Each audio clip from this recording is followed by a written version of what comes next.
హరే కృష్ణ. శ్రీమద్ భగవద్గీత 3వ అధ్యాయం కర్మయోగంలోని 32వ శ్లోకం. ఏ త్వేతదభ్యసూయంతో నానుతిష్టంతి మే మతం సర్వజ్ఞాన విమూఢాంస్థాన్ విద్ధి నష్టాన చేతసః. మరొకసారి. ఏ త్వేతదభ్యసూయంతో నానుతిష్టంతి మే మతం సర్వజ్ఞాన విమూఢాంస్థాన్ విద్ధి నష్టాన చేతసః.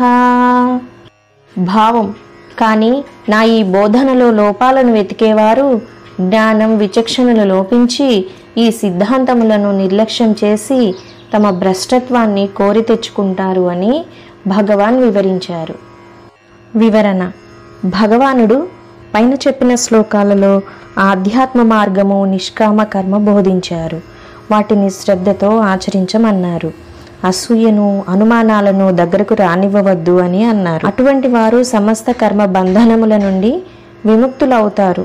అలా కాకుండా ఎవరైతే పైన చెప్పిన మతమును ద్వేషిస్తారో, తృణీకరిస్తారో, అనుసరించరో వారు బుద్ధిహీనులు, అజ్ఞానులు, విమూఢులు, మతిలేని వాళ్ళు అని తెలుసుకోమంటున్నారు. ఎందుకంటే వారికి ఆధ్యాత్మికత మీద ఆసక్తి ఉండదు. ఎల్లప్పుడూ ప్రాపంచిక కర్మల యందే ఆసక్తి కలిగి ఉంటారు. ఈ వీడియో నచ్చిన వారు తప్పకుండా సబ్స్క్రైబ్ చేయండి, లైక్ చేయండి, షేర్ చేయండి, కామెంట్ చేయండి. ధన్యవాదాలు.